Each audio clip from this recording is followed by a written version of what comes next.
So, welcome everyone. It is Rosie and Matthew here, coming straight to you from New Mexico and British Columbia. And we're here to take a nice, spacious dip into this month's Dream Arc theme pool that we have called Ram Inspired Strength, Cultivating Stability and Staying Grounded in a Shifting World. Now, as we've been striving to do over the past couple of months, our intention is to meet the various needs and wishes of our growing community of both DreamArc and Gene Keys enthusiasts. And that's really something we feel uniquely able to do as DreamArc Voyagers because the DreamArc just naturally bridges worlds. Right? It dances between all kinds of arenas and domains. It speaks to the left brain and the right brain, to our logical minds and our wild intuitive hearts. It brings together ancient wisdom with modern perspectives and practices. It invites us to explore all of the realms, the inner realms, the outer realms, the upper world of vision and spirit, the middle world of everyday life, and the underworld of shadow and transformation. And it even helps us bring more awareness and meaning to those liminal spaces between waking and dreaming. And one thing that we've really been discovering over the past few years since the DreamArc launched is just how naturally the DreamArc weaves its magic right into the heart of the entirety of the Gene Keys. Now, some of you may not know very much about the Gene Keys, which is totally okay and not at all a prerequisite to enjoy our time together. But a good portion of you found your way to the DreamArc through the Gene Keys. And if that's you, you're likely familiar with some of the core programs that make up the Gene Keys Golden Path, like the activation sequence, which helps us anchor into our life's purpose, or the Venus sequence, which opens us up to deeper love and more authentic ways of relating, inside and out, or to the Pearl, and now actually the Star Pearl, a super exciting Gene Keys program that's just recently launched, which supports us in finding harmony and prosperity in our everyday lives. Now, in the old days, when the Gene Keys was young, a whole bunch of people would like go through one program at a time, and then there'd be lots of space between the programs. So we'd have lots of time to integrate what we were learning and to get to know each other as kind of like one cohesive group of people that were going through the same process together. But as the Gene Keys has grown, for very good reason, both as a teaching hub and a global community, and as more programs have come out and an online retreat center has been born, things have really changed in more than one way. And one thing that's changed is that now we've got people entering the Gene Keys stream from different entry points and at different times. And they're taking the programs that they're drawn to in the order that feels right to them. Sometimes they might participate in an online retreat, another time sign up for a self-study course.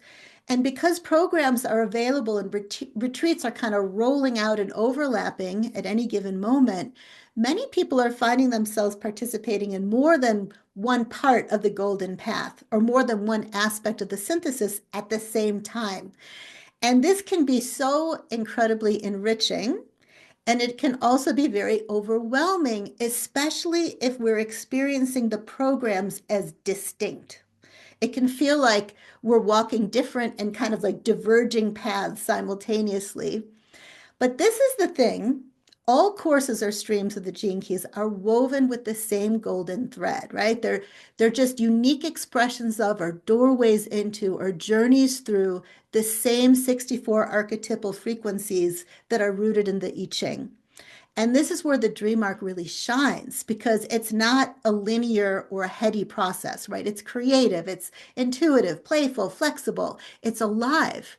And the dream arc is all about just inviting us to follow our curiosity, to listen for the symbols and signs that are just showing up spontaneously and naturally in our everyday lives, and to engage with those archetypes, whichever archetypes are showing up and wherever they're showing up, whether it's literally like a bird outside your window right now, or in a particular sphere in your hologenetic profile that you might be encountering along your golden path journey in one of the programs. So the dream arc really reminds us that wisdom doesn't live in the sacred texts or the formal courses. It's in the way the wind moves, right? It's in the animals we dream about. It's in the personal and relational challenges that we're dealing with. It's in the moments of laughter and awe and love that we can experience when we least expect it.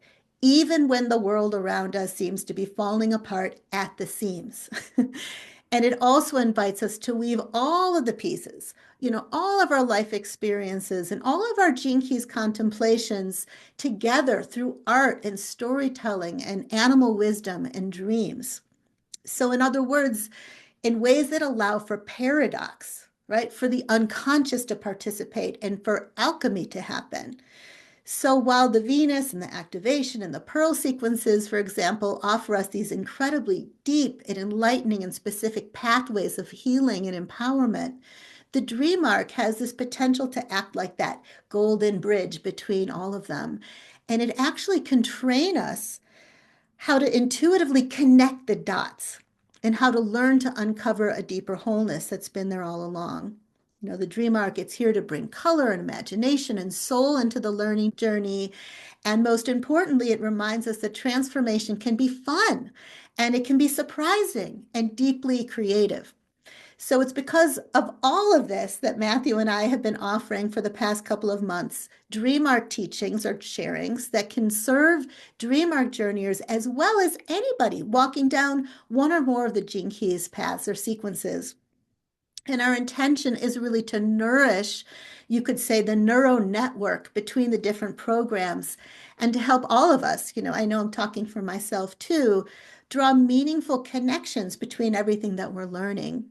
And our hope is also to simplify and connect our experiences and our insights to help things feel less fragmented and more whole, and to gently encourage all of us to just trust our natural organic unfolding wherever we happen to be on the journey.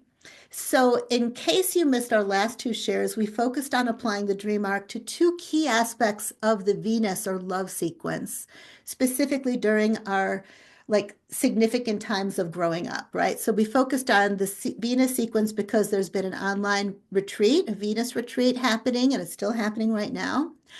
In our first share 2 months ago, we explored the years between 14 and 21, associated with what we call the IQ in the Venus sequence, and how our passage through puberty relates to our creativity and our relationship with dreams and fantasy and the imagination. Last month, we went further back to the ages between 7 and 14, which play a foundational role in shaping our emotional intelligence and our capacity to trust the intuition and play as we grow. And this period is associated with what we call the EQ in the Venus sequence. And this time we're going to keep exploring the Venusian wave, and we're going to be tapping into the first 7 years of our lives. But we're also going to be bringing in an element from the Star Pearl sequence, specifically the stability sphere. And we're going to share more about that as we go. But for now, let's hear from you. Okay, so please just let us know in the comments where you're tuning in from. Feel free to share what your relationship is to the dream arc. Are you an old timer? Are you totally new? Somewhere in between. We welcome all of you. And while you're doing that, I'm just going to hand the baton over to you, Matthew. I know that was a really long intro from me, but I wanted to kind of contextualize what we're doing. And then you can bring us together energetically through an attunement. And then after that, we'll do a little dance around this month's theme, inviting in the ram and other relevant animals from the Dream Arc Codex. And we'll be sharing contemplative questions along the way to support all of us in our journeys. And it doesn't matter whether you're just stumbling into this gathering serendipitously as a human being who could just use some support in accessing your core stability in the midst of this crazy, chaotic, deeply unsettling, and yet oh so promising time in the world. Okay, so Matthew, would you like to take it from here? Thank you, Rosie. Great little introduction to our journey today. And yeah, let's do that. Let's get right into our little attunement. And I just wanted to say that this is our Ram inspired strength. And when Rosie and I were planning this, we didn't even think about the fact that they would be releasing this during the month of Aries, the Ram. So another nice little beautiful dream arc synchronicity there occurring to me in this moment. And so yeah, let's welcome in our creature friends, but let's start with some breath and inner focus right now. And so I just encourage you to close your eyes, make yourself comfortable, and come on a little journey with us. and our dream arc friends, and we bring first our attention to our breath in this moment, in this here and now, aware that there is a lot going on in the world, aware that there's possibly a lot going on in your own personal life, that you might be somebody who's working with a few different transmissions of the gene keys and perhaps feeling a little overwhelmed. And so here, inviting this space together to simplify, to bring presence, to follow that golden thread that weaves between all the work that we do in all areas of our life, to simplify it for the mind. And in this moment, bringing it solely through the breath. How simple is that? To turn our attention to our breath. Maybe we're feeling tension or emotions running through our body at this moment, and we can just welcome them, allow them. We can bring our awareness to them. What happens instead of pushing them aside? What happens when you just allow yourself to notice them, to observe them, to feel them, and to breathe through them?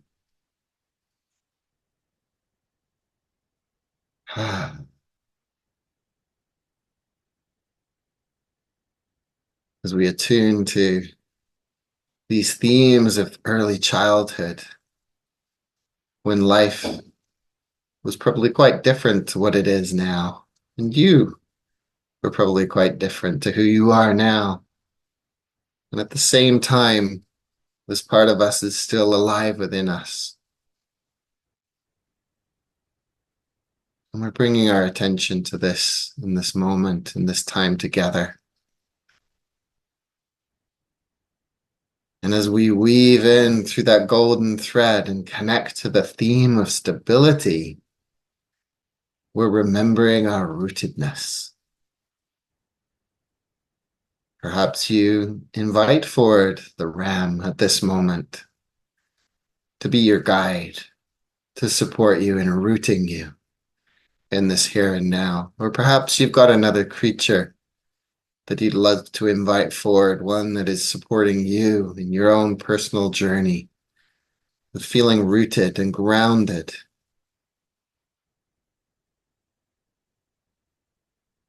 And that through whatever the challenging times that we might face ourselves in, or the emotional roller coasters, or the worldly events that tug us in one direction or another, that we can return to our center, that we can be grounded regardless of what is taking place. And so in this moment, as we sit here with our creature beside us, just imagining roots growing from your feet, from the base of your feet.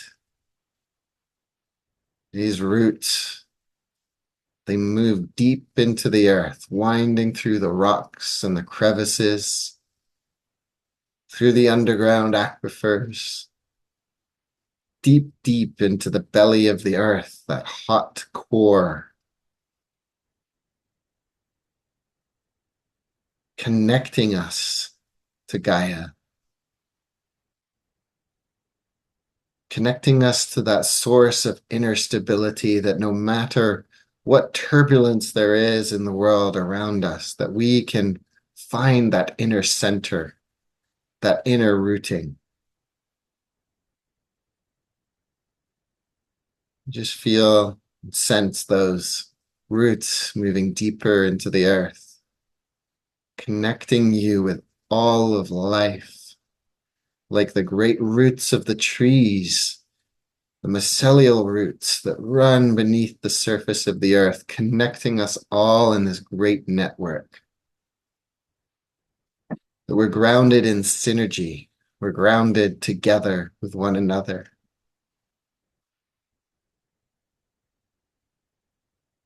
Feel what that inner stability feels like in this moment. that place of your own center. And as you breathe, if you still need to feel a sense of grounding, as you exhale, just imagine yourself breathing out through the base of your perineum at the bottom of your spine, drawing that breath up and down and in and out.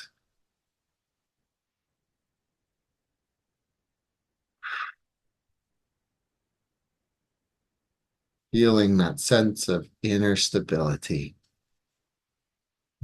Feeling yourself so rooted that a hurricane could come rushing through and you would still be standing with your creature guide by your side. And with this awareness and with this centering, we allow ourselves to begin to return to this time and this place that you find yourself in.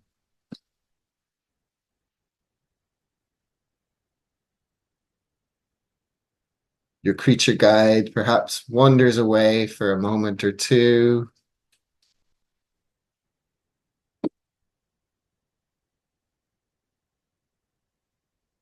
And you find yourself seated on your chair in the room that you've always been in.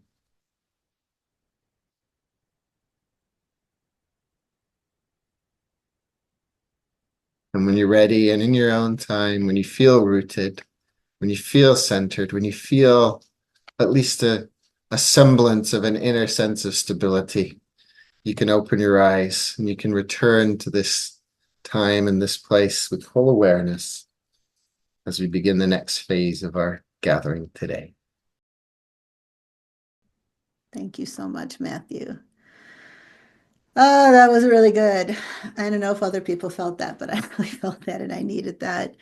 And interesting, Matthew, I was just remembering my dreams from last night where I went into the inner earth and there were like 20 different like levels. So it was very interesting. Sometimes your attunements bring me back into my dream time.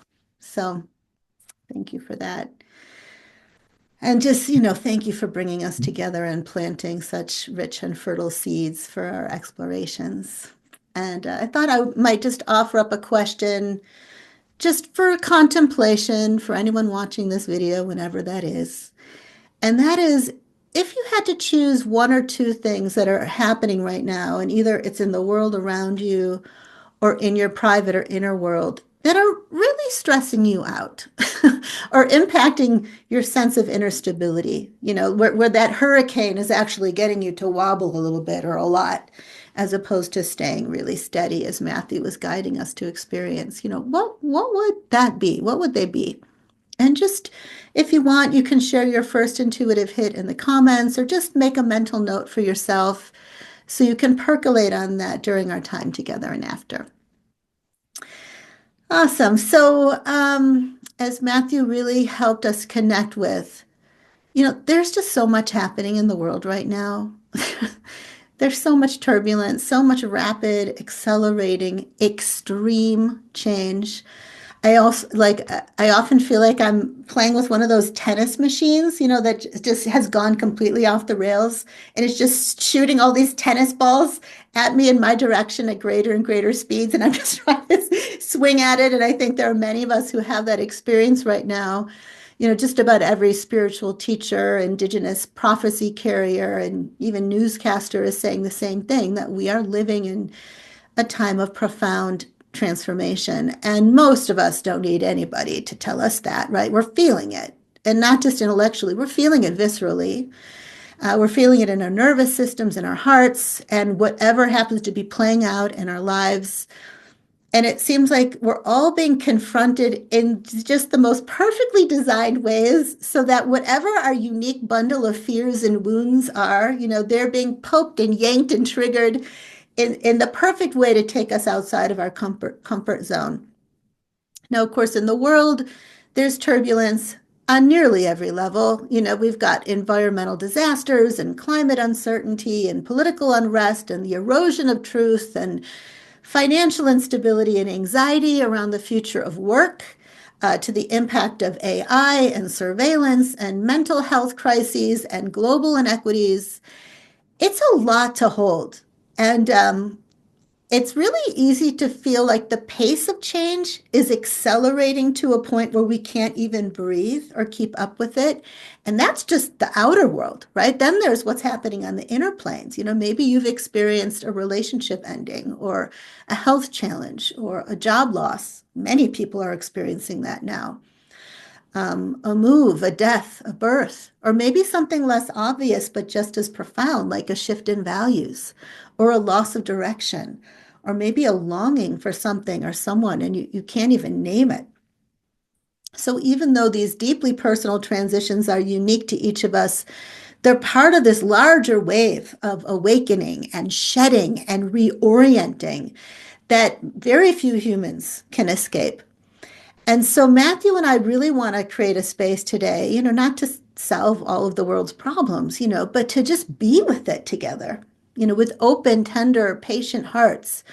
And as I shared earlier, we also want to offer a kind of weaving together of the outer and the inner, the personal and the collective, the ancient and the modern, and to draw from the wisdom of the gene keys and the dream arc to help us make at least some meaning of it all.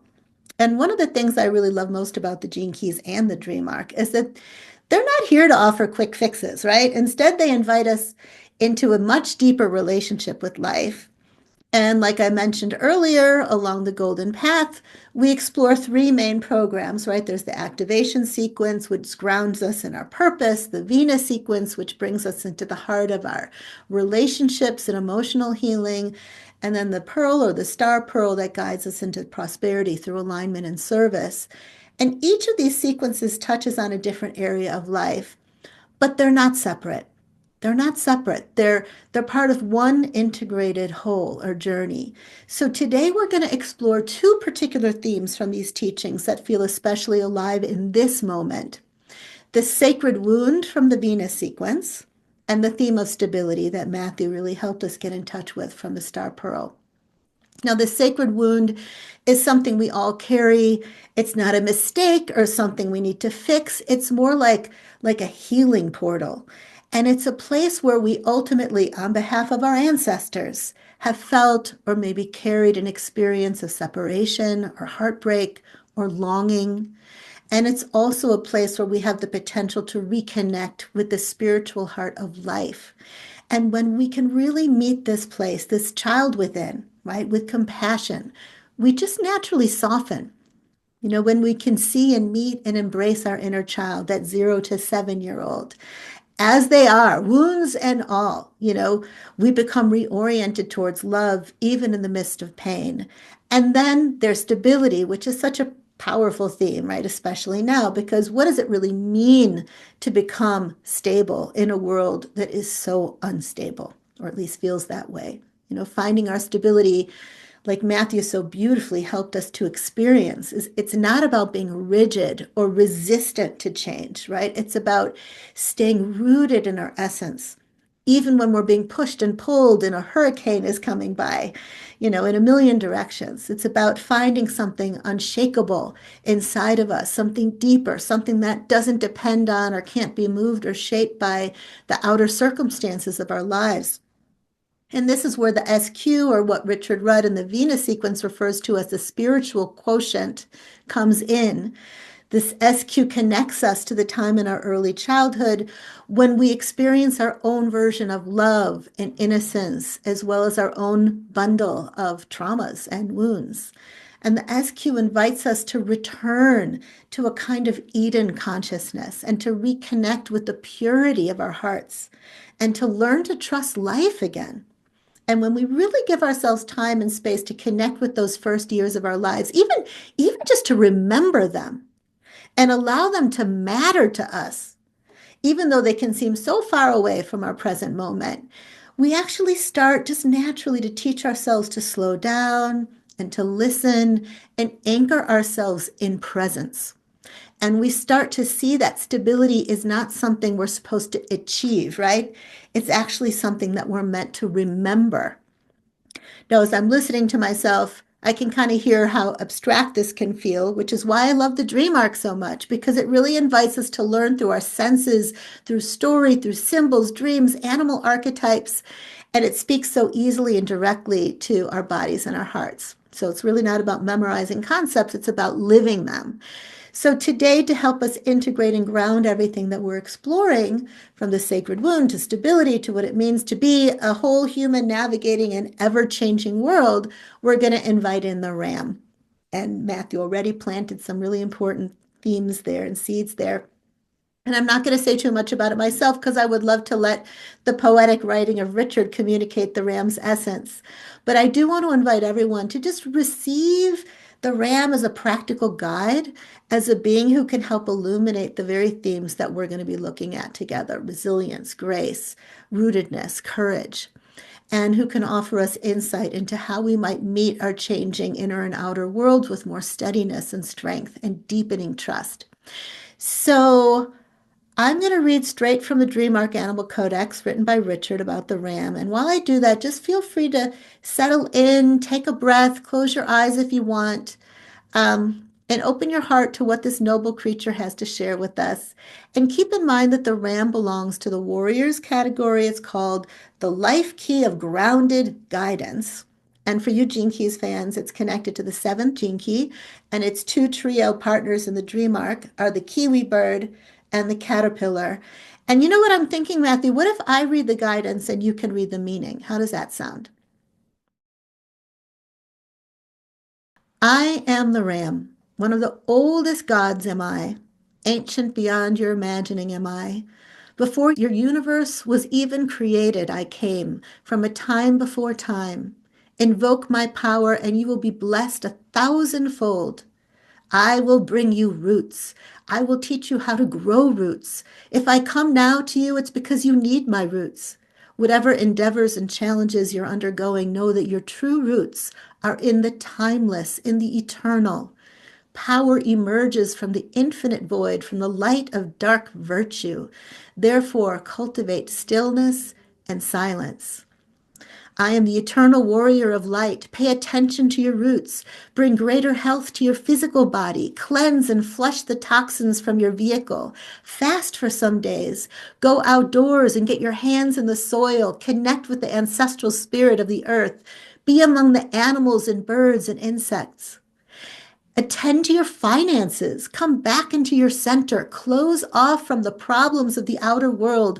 Withdraw for some time from the complexities of relating. Do these things with care for yourself and others. Regroup inside yourself. Devote some time to this process of growing roots. Consider what you wish to grow in this life, or consider what you wish to grow in your next life and prepare the ground for that.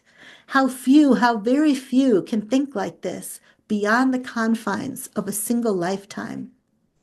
Maybe Matthew, you can take it from here. Read the rest of the guidance and then go into the meaning. So we split it half and half.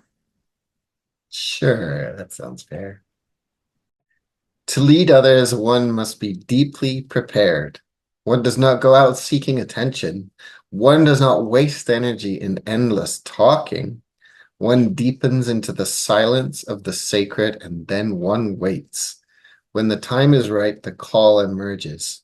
There is a being and a presence within you that is so powerful and yet so sweet that all time will bow before it. Hearken to my message. Reconnect with the earth, with the hidden wellspring within your belly. Let my guidance come from this deep contemplative within place. In time, you will be called upon to lead others out of the darkness, but to do so, you must know the darkness and overcome your fear of it. The darkness is your friend. The darkness is filled with hidden light. Embrace it. Open to the sacred feminine and watch as the sacred masculine is born from within its immaculate folds. Ah, fortunate to you. Recite my holy name, Ram, and all shall be yours. Ram. And so the meaning here, those with the ram as a symbol, I know all the Aries are getting excited right now, are marked out as society's leaders, but not perhaps in the traditional way in which the ram is perceived. The gift of guidance is about listening to others and only leading when invited to do so. In this respect, the ram symbol has to trust in its inherent magnetic power, and that it will always be empowered to lead as long as it doesn't rush in. Once empowered, all the ram symbol's power can explode into action. The spiral horns of the ram are also associated with the serpent and its wisdom, as well as being a kind of antenna that can see what lies ahead. The ram thus has a deep, sensitive side to balance its incredible masculine power. Thank you so much, Matthew. And thank you to Richard for writing those beautiful words. And so interesting that we're in the year of the serpent, the year of the snake. And I hadn't made that connection between the ram Yeah, and the that snake. caught my attention too this I time. know. Yeah, something pops out different every time, doesn't it? It's so funny. I mean, I've clearly read it before today, but this is the first time I really heard that. So, the ram is about still power. I don't know if you remember Stuart Wilde, but he used to write about that. Still power. The ram isn't flashy, it's not dramatic, it's steady, it's strong, it's purposeful, it's not afraid to climb, it doesn't need to conquer the mountain, it just meets the mountain with presence. And imagine what that might look or feel like in your own life to meet the mountains that you face. Perhaps something that came up for you with that earlier question, with calm and determined presence. And another big invitation from the ram, as you've heard, is to grow roots. And not just metaphorical roots, but real living connections to something deeper, something that can hold you when the surface of life is just shaking and feels completely out of control. The whole concept of growing roots brings us into the heart of the SQ and the Jinkies invitation to cultivate stability. Both of these teachings or archetypes don't offer us a map. They don't guarantee us that we can escape hard times. They offer us a way to live through them with grace and with courage and with an increasing sense of trust in the ground beneath our feet. So, what are roots? Roots can be spiritual, like a connection to nature or to the great mystery. They can be emotional, right? They can connect us to the relationships in our lives that truly see and nurture us, or to the values that we live by, or to the honesty that we share with ourselves when we dare. Roots can also be physical, connecting us to our bodies, our breath, our finances, our everyday rhythms and practices. And they can also be ancestral and cultural, connecting us to the wisdom of our healed ancestors, to our cultural traditions, to the stories that we carry or the ones that we wish to remember. When we're rooted, we don't need to rush, right? We can bend, we can sway and move with the winds of change, but we don't lose ourselves in the process. So being centered is like being rooted, right? When we're centered, we return again and again to our core. And by core, I mean that quiet inner place inside where we know who we are, even when the world or the people around us, or even the inner critic inside of us forget who we are. That core is what allows us to respond to what's happening instead of reacting.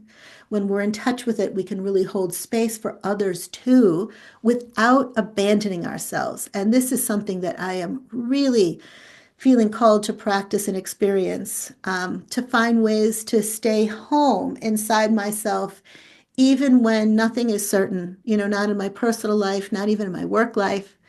And then there's grounding, right? You can think of grounding as being that felt experience of presence that Matthew brought us into. And it's when our bodies say, I'm here. It's when we take a breath and we remember that we have feet and legs and a spine and skin, that the earth is holding us, that we're not just kind of floating away, even if our minds are racing. Grounding helps us return to what's real, to what's happening right now, to the part of us that can meet life or the mountain as it is. And the beautiful thing is, this is something we can all practice, right? A dear friend of mine, her name is Jeannie, once advised me when I was feeling really unsettled and ungrounded. She said, just put your attention on your feet, Rosie, and say out loud, these are my feet and they're on the ground.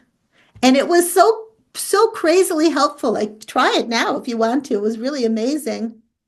And when I was married and I was feeling completely flooded, and couldn't sense where my body ended and where the world around me started, I would lie like face down on the ground and ask my husband Kim to just like lie on top of me. Or I'd ask him like to squeeze me really tight just so I could feel contained in my body. Right. So we don't have to be perfect at this. This isn't about mastering some kind of mystical technique. And it doesn't mean we don't feel pain or fear or doubt. We do. It's just about remembering and slowing down. You might want to walk barefoot or breathe deeply or feel fully, or you might find some small sacred ritual that helps you feel anchored. Even lighting a candle before you write in your journal, or making tea in silence, or touching the bark of a tree, or maybe just singing a song that really touches you, or letting yourself have a really good cry. Just had one of those the other day. And it's really these quiet, repetitive acts that can root us. That's what the ram knows, how to meet the storm with a combination of strength and softness. Okay, so I've talked enough now, and I'd love to hear from you, Matthew. So here are a few questions that I've got for you that you're free to percolate on out loud on behalf of everybody watching, myself included. Everybody here, you're welcome to contemplate these as well. So one question might be, where do you feel or have you felt genuinely rooted in your own life? And then similarly, where do you feel or have you felt unrooted or ungrounded or uncentered? And I'd also be really curious to hear anything that you've learned through your own experience and through the wisdom of the Ram about how to stay centered in the middle of the hurricane. Awesome. Wow. Thank you. And thank you to the Ram. So much was coming up there as you were sharing, and yeah, just inviting this Ram in and working with that. And I love that connection again with the serpent. And because something in my early days of like sort of waking up to the wonders of life and my own spiritual life and that kind of thing, there was this excitement, and it was aiming for the skies. It was like Icarus flying towards the sun and forgetting his roots on the ground in some ways, right? And there was this sense that grounding wasn't cool. Like that was normal. That was like, that was dull. There was all this other excitement. And I was always told I was the grounded one in a particular business relationship. And I wasn't able to fully receive that as a compliment. And I'm now at the stage in my life where I'm like, absolutely, I absolutely feel the value of it. I think that's why I love the work of the Dream Arc. I love the work of the Gene Keys because they are a deeply grounding transmission in so many ways. And I remember when I played a leadership role early on in my 20s, and I was really being called out and doing things, and there was lots of synchronicity and there was lots of amazing stuff, and there was also this inner feeling of something I didn't understand. Something that was later to learn was called the shadow, the darkness that the Ram talks about. Well, there's more to the darkness than just the shadow in that sense, but it was that I was inauthentic. I wasn't showing up in my life. So I was out, and I was experiencing lots of synchronicities, and it was like exciting. And yet there was this part of me that sensed some darkness, some parts of myself that I didn't understand, parts of myself that I thought I had to hide from the world. And so it was like this inauthenticity in me. And through that, I became quite ungrounded. I wasn't fully in my body because I was rejecting a part of myself. I was rejecting something that I was feeling, but I didn't have the tools at that time even to be able to work with that. And now approaching this work with the Dream Arc and playing the roles that you and I are playing in life, and just having a very different appreciation for the spirit of the Ram coming into this, that we can fly like the swan and the geese, and fly, and we can also be deeply rooted in the earth. It's not one or the other. It's a welcoming in of both. And that the Ram does invite us to pause and to listen. And when I listen, it's then I'm able to hear when there's something that is needing reflection, that there's a pause that's needed here, because I can be quite mental if I'm ungrounded. I'm up in my head and I'm thinking. And again, is what one of the reasons I love the dream arc. My dream arc profile or purpose creature is the grub, right? So the grub, that little tiny little insect, and what that does is spends a lot of time in the soil or the garbage. Now, I'm not going to stick my hand in the garbage, but I will stick my hand in the soil because I find that to be very grounding. And it's like you said about my feet are on the ground. It's that literally I'm then connecting to something other than just the spinningness and the cycling thoughts and the looping thoughts that I might get caught up in my mind. And it provides this, it provides this pause and it provides an opportunity for a pivot, those words that we love from the work of the Gene Keys. And so I will still notice for myself if there's some really deep emotional waves moving through. If I catch myself overthinking, it's like, this is my clue to my ungroundedness in this moment. And if I can just remember to breathe with and through these emotions that I'm experiencing, during that meditation at the beginning, it was breathing through the perineum, right? So that I'm literally imagining the breath connecting from the base of my spine into the belly of the earth. And so really breathing through that, then I can feel that sense of groundedness. I can feel the ungroundedness. About a year ago, I quit drinking caffeinated coffee because I was noticing how ungrounded that would make me. And it didn't used to. And this is the thing too, I think, is our sensitivity increases to certain things as we're going through this transformation within inside of ourselves, things that we used to do all the time that we took for granted, may not work in the same way. And incredibly important in these times is that, like you said earlier, we're not here to fix all the problems of the world. And we're not even here to give attention to all of the problems of the world.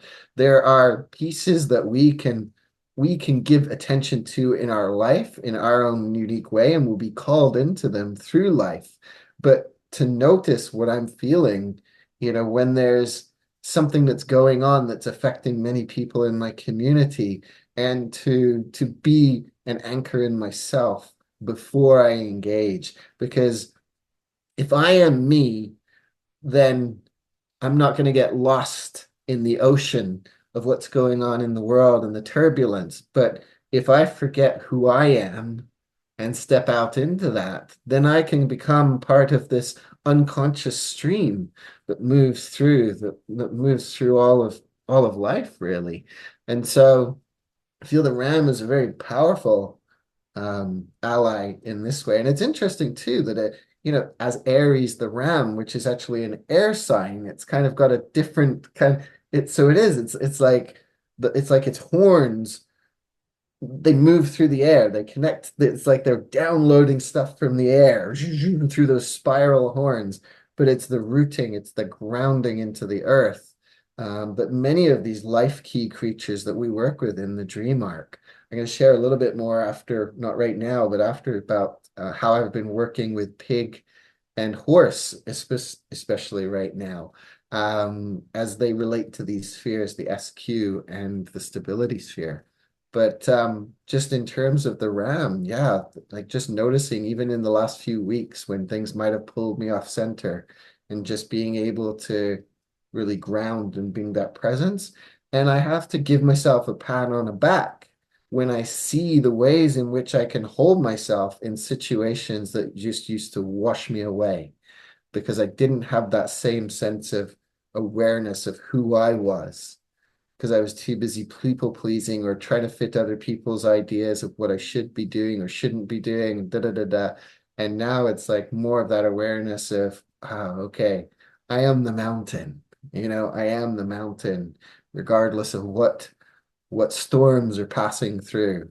And to know myself and to know how to respond to what life brings my way. And there will still be moments that kind of I might feel a little bit wobbly, but they'll strengthen my process. They might show me new ways of grounding in this changing world. And I think that's one of the things as we're working with the stability sphere. He talks about it as kind of more of a gyroscopic thing, rather than it's not this stability is like you said, a rigid kind of stability. It's like a sense of stability, even when great emotion is washing through me, even when tears are flowing, when laughter is beaming, any of that, to be able to cultivate that sense of true inner stability. So I feel the Ram is a really powerful ally in that way. Do you feel complete, Matthew? Yeah? Okay, I really want to hear about the pig and the horse.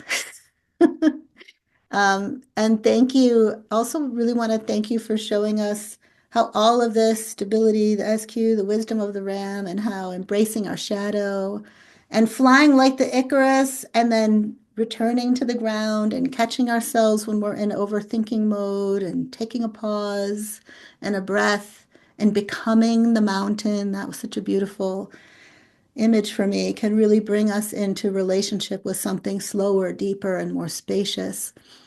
And your sharing really feels like a big invitation to pause. And again, that doesn't mean retreating from life, but meeting life differently, which brings us to stillness. Stillness has been one of the most powerful and honestly the most humbling teachers for me on this journey. I don't know about you, Matthew, but it's not always comfortable. And I can see how many ways I can avoid it, which makes sense because it tends to bring things up, feelings up, memories up. But during those times when I've allowed myself to really drop into that quiet space, even just for a few breaths, something begins to shift and there's this clarity that arises. And I get access to a kind of inner alignment that doesn't come when I'm constantly in motion. And I have had periods in my life when I've practiced more silence than other times. And there have even been times when I was so happy being silent that I never ever wanted to re-enter the world of sound. I think sometimes I have a fear of silence because of that, because it calls me so strongly. But this is a time in my life when I'm feeling more flooded by inner and outer noise than ever. I don't know if anybody can relate to that. But of course, silence isn't just the absence of noise, right? It's the presence of awareness, of deep listening. When we're truly resting in silence, our intuition gets louder, our thoughts get clearer, our breath slows down, our heart starts to speak to us in ways that we can actually understand. And especially in today's world where we can access more information in more formats on more platforms than ever before, we're really being constantly conditioned to fill all the gaps, to keep moving, to stay productive. But there's a different rhythm available to us that the dream arc and the contemplative path of the gene keys are really offering us, which is a more organic rhythm that allows us to respond to life from a rooted, calm place. And stillness is what creates the space for that rhythm to return. Now, over the years, I've gotten to spend some time with Richard in all kinds of places. And one thing that I've witnessed is how no matter where he is, he could be in a hotel, in someone's house, in a tiny shack, in a big mansion. He will always find a way to drop into a nourishing and grounding routine. I've really been struck by the way he'll wake up, no matter where he is, and he'll make himself a cup of tea really early in the morning, and he'll greet the sunrise, or he'll go for a contemplative walk or run. And personally, I've struggled a lot in my life, especially when traveling or living in someone else's space, to really find ways to connect with that stillness inside of me. So I've really been inspired by Richard. And of course, it's no wonder that he's been able to bring so much wisdom through because he values and nurtures that stillness time in his life, no matter what, no matter who he's with. And then there's darkness, right? Not the murky kind that we've been taught to fear, but the rich and fertile kind. Like Matthew was talking about, that nutrient rich soil that feels good to put our hands in, where the seeds sprout, where new forms can take shape and dreams can be born before they're ready to be seen. And many of us who've been both consciously and unconsciously influenced by Judeo-Christian belief systems have really been taught to idealize and celebrate the light, to value clarity and those wonderful conscious breakthroughs. But darkness is just as important. I had a wonderful teacher of a form of trance dance where we would dance blindfolded, and I think his name was Alex Wilbur. And he always used to say that growth happens in the light and transformation happens in the dark. So when we can really welcome darkness or our shadows, like Matthew was talking about, as part of life, not something that we need to conquer or escape, we actually start to retrieve those lost parts of our souls and reclaim a lot of our power. And of course, this is one of the most essential teachings of the Gene Keys and the underworld creatures of the dream arc, all of which has been inspired by Carl Jung. So the stillness and the darkness that the ram represents don't make us passive. They help us become present. And that presence creates the foundation for a new kind of leadership, which we need now more than ever, right? I'm sure many of you have noticed that a lot of the leadership models that we've inherited and get to watch on a daily basis were built on force and control and hierarchy and speed. You know, the people who end up wielding power, whether they're the head of a government or the head of resistance movements, are often the ones that are the loudest. They have the loudest voices in the room, the ones with all the answers, you know, the ones who always seem so sure about what's true and what to do next. And that kind of leadership is crumbling because it isn't sustainable, right? It doesn't leave room for the wisdom of the group, for the rhythms of the body, or the intelligence of timing. The ram is calling all of us, right, towards a quieter kind of leadership where we don't lead by pushing, but by aligning, and where we don't seek to control others, but to empower them. And we don't speak just because we want to be heard. We speak when the right moment comes and when the message that we carries like a deep truth, a deeper truth than the surface truth, and that it's infused with love. You know, this new kind of leadership is deeply relational. It's not afraid of silence. It's okay with not knowing. In fact, it knows the value of not knowing, right? It's curious, it's humble, it's nuanced. It can embrace paradox, and it's deeply rooted in integrity. This kind of leader doesn't have to be in charge, right? They're totally okay just holding space or attuning to and tending to the field, making sure that other people feel safe enough and empowered to bring their full selves and step into their own kind of leadership. So the new leaders that are needed now are the ones who move with the rhythm of whatever is unfolding. They're not way ahead of everybody else. They're not way behind, right? They're with, like the ram. They're grounded, they're patient, they're trusting. And this is what the Gene Keys and the Dream Arc and the journey through the SQ and stability are preparing us for. Not just a more peaceful inner life, but a more mature, embodied way of showing up in the world, and a way of leading that doesn't separate us from ourselves or each other, but invites us into a greater wholeness and into deeper connection.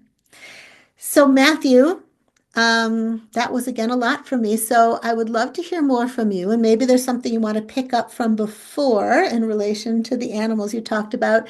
And here are just a few possible questions to integrate into your riff, trusting that whatever arises for you is totally good.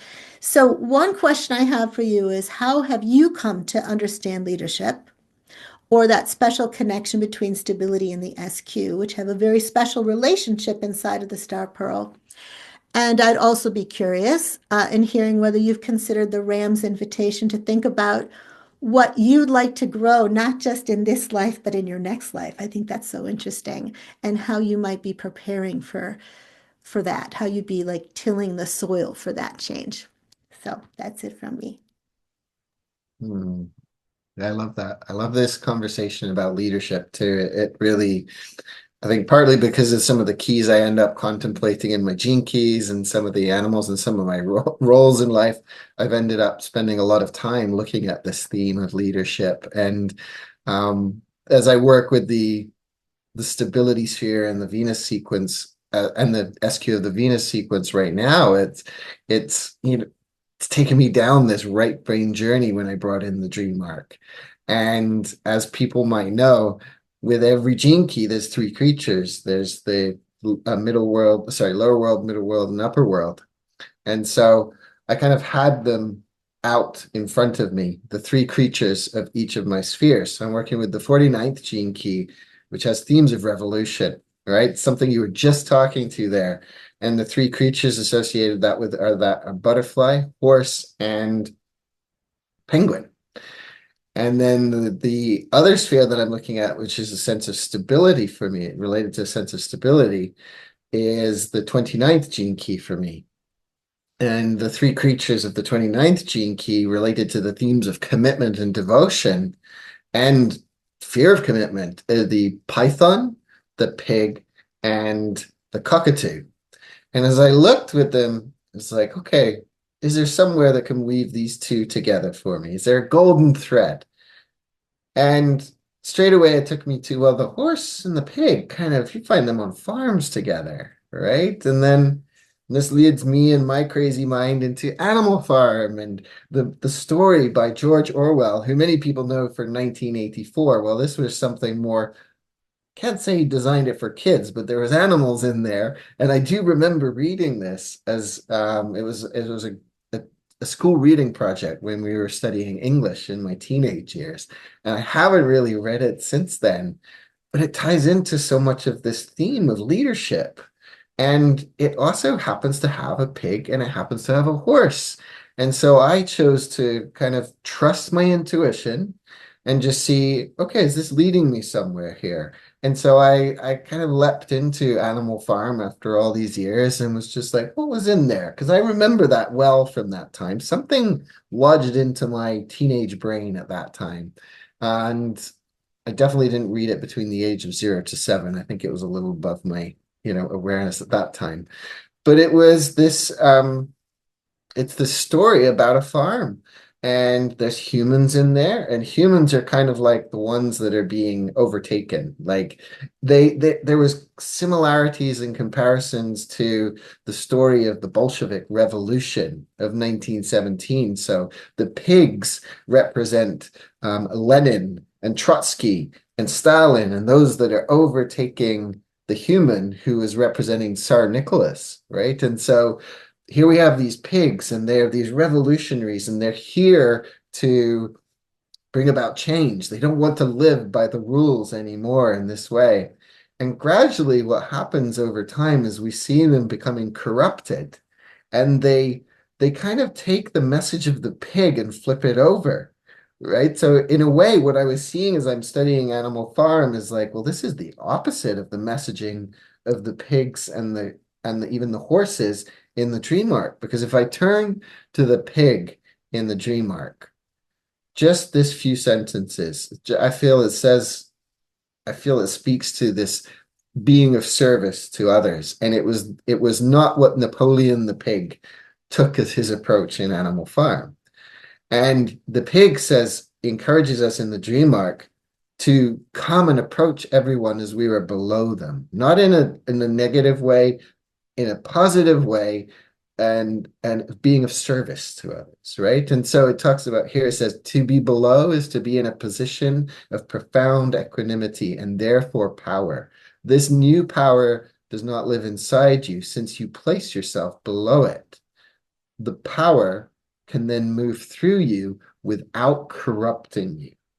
And that's a piece that I like, because I've seen so many leaders who stand up and I like their cause, I like what they're standing for, and then seeing what happens when there's that continual fight against the old, and through liking their new role and their new leadership can suddenly be seeing themselves as above others. And that for me, just seeing that, it's like, if I ever it's been almost a continual prayer in my life. If I ever get put in these positions, then please let me, approach this with this space of equanimity, but that the power that can move through you without corrupting you from the pigs' messaging, because it's exactly what happened is the pigs eventually started to see themselves as ruling the roost in Animal Farm. And the horses in the dream arc, they're about freedom, right? They're about freedom and this boundlessness of freedom. And then within this story, they are in servitude to the pigs. And they basically are like the work horses. And they're like, we got to do what the pigs say. So they've kind of assumed that position. Some of the other horses are a bit more like rebellious. And so it depends on the nature of the animal. And so this kind of story, it progresses over time. And the messaging from the horse that really comes through is, it's almost like you could whisper this into the horse's ears in Animal Farm. And it's just your energies are needed to serve this revolution alongside all creatures. Even though it may seem that all is lost, your fight is needed now. Find a cause, find a fight, one that stirs you like no other, and pour your heart into this. Cast aside your human concerns and fight for the great and the good and for justice and truth. And so, as I weave these two together, this message of fighting, because I can fight for a cause and for justice and for truth. But if I think secretly I'm above others, then I can slip into that corruption. But no, I've got the pig ally here as well, the true pig ally, which is reminding me to always see myself as below others in that sense, to be of service to them.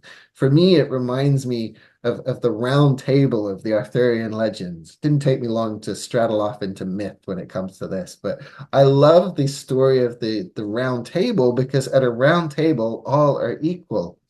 And yes, there is a king and a queen, and they are mutually in service to one another because the king, Arthur in this case, was in service to the knights as much as the knights were in service to him. And so there was a surrender in that relationship in that way.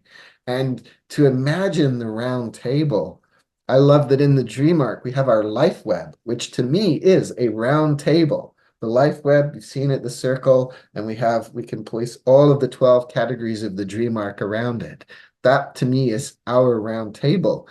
And to me, in a time when authoritarian rule and all kinds of different styles of leadership are being flushed out for better or worse, it just keeps this vision and this notion of the synarchy, which is at the root of the gene keys and the dream arc especially. The dream arc was birthed when Richard started talking about the bees and the synarchy of the bees working with, in union with the queen bee.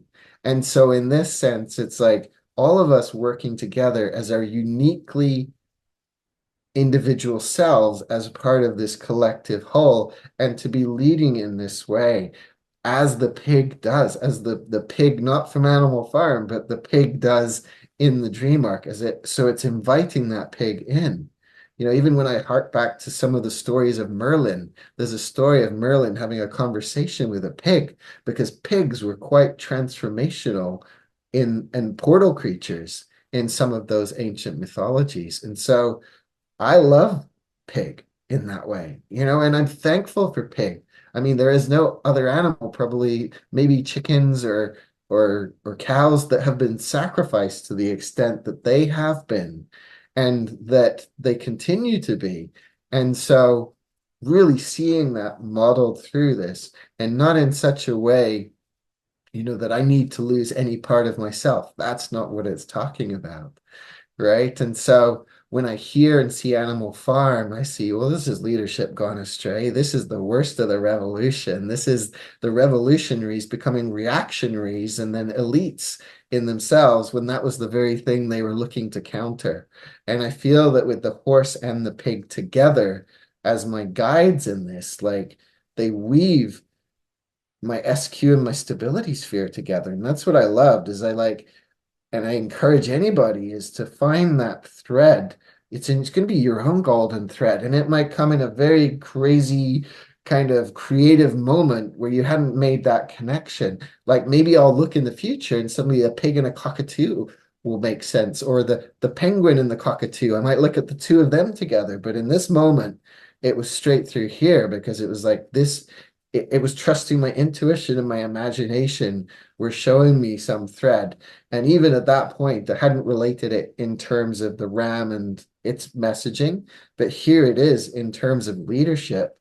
And to be able to bring that awareness, to hold that vision of synarchy, to see synarchy in our mind's eye, even when the world mirrors back authority, to be able to be in that, to me, that's the power of this kind of work. And the dream arc teaches us or reminds us or just keeps encouraging those who already know this to continue to recognize our equanimity with all of life. And that to me is the kind of leadership, going back to your question, that I love, is that leadership that models that. And I've always loved that about working in Gene Keys. There isn't anybody that I feel under in Gene Keys. Everyone in Gene Keys, and we're growing and changing and shifting all the time, but everyone has made me feel like an equal, and that we have had that developing relationships over time. And it's an evolutionary process. So I'm really trusting that. And for me, again, the animals, the story have brought me to kind of seeing both these sequences and kind of offering me a simple right brain creative way into them and viewing them in a different way. And I will continue to sit with horse and I will continue to sit with pig. The one thing I will say is that for 4 years I worked very closely with horse because I lived on a farm. I was renting a property and I lived on a farm and I helped out on the farm. I had 4 horse that I was watching over. And this was a time of real shift and change in my life. It was a real time of revolution in my life. So I can absolutely see that. Also had to often try and capture the horse that kept trying to escape. So that was the horse that loved freedom. The others were more of the work horses. But again, it was a time of pause. It was a time of a lot of stillness. I was a lot of time I was doing things like building fences and things like that and painting fences. And it was very a time of real inward reflection, but there was a great revolution occurring within me. And so I really trust and recognize that that was a time when horse medicine really came in for me. And I'm kind of resistant to going working on a pig farm, but I will find other ways to work with the pig and come into even deeper appreciation of the pig as well. Oh, thank you. Thank you so much, Matthew.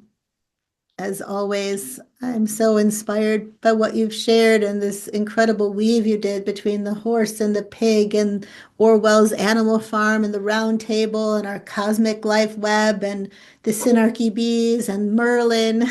Was it a little much? We're already No, speaking no, no, well. that's the spirit of the dream arc. It's just they're all completely connected. And I was thinking, in the dream arc, not in the Gene Keys, we often say our job is to return non-love with love. And I was thinking, here we're being invited to return chaos or turbulence with synarchy. Like Yeah. like that, I don't know, it was just kind of a nice little spin. And I was thinking too, when you were talking about the pigs and their tremendous sacrifice. I was thinking of Louisa McCoon. Maybe we could put a link to her because she was a total animal lover and she worked so much to get pigs to be treated with much more dignity. And I just love Louisa. I miss her dearly. So I just wanted to give her a little shout out. Probably going to cry a little bit. We could definitely bring her in. Yeah. And I also want to vouch for you, Matthew, that you really do lead with tremendous humility. And it's such a pleasure and honor to work with you. Oh, thank So, you. Mirror, mirror. so we have certainly done our dance today, and I really hope that everybody who's still here, and thank you and congratulations, if that's you, has found at least one or two little nuggets for your journey. And whether you'll be joining us for our upcoming Dream Pod call or contemplating on your own, we would love to leave you with just a few questions to plant some seeds, questions for you to carry with you into your quiet moments. And the first one is, and of course, you can contemplate any of the things that have come up, any of the questions I asked Matthew, for example. Um, can you remember a time in your life that felt particularly chaotic or uncertain? And then, if you can, what or who helped you find even a small sense of calm or clarity or strength? So that's the first question. Second possible question, during the moments in your life where everything around you or inside of you feels up in the air, what remains constant? Like, what can you return to again and again to feel grounded? And then, of course, connected to that question is, where do you feel most rooted right now in your body, in your life? Where might your roots, your inner sense of stability, um, need more of your care and nourishment or attention? So that's all about like grounding.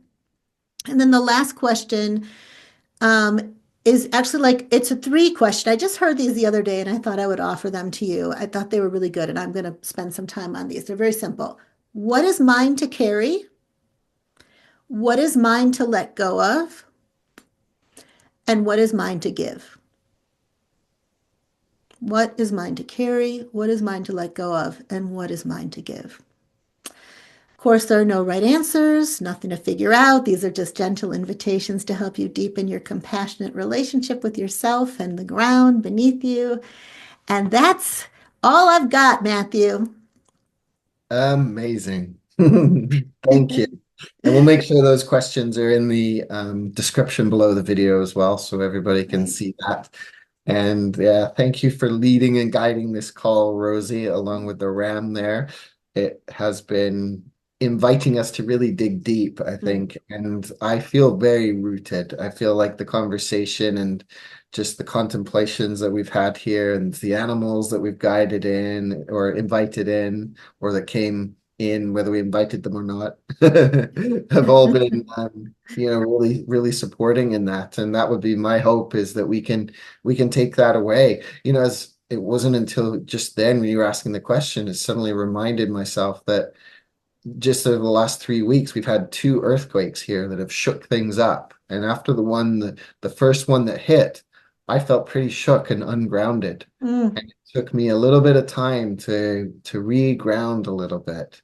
And that was again a credence to the practices because I was able to find it didn't take me as long as it might have done before to be able to re-ground after that. And so who knows what other earth-shaking events are coming up in our lifetime, and maybe the world will be kind to us in what we meet along the way, and I hope that it is.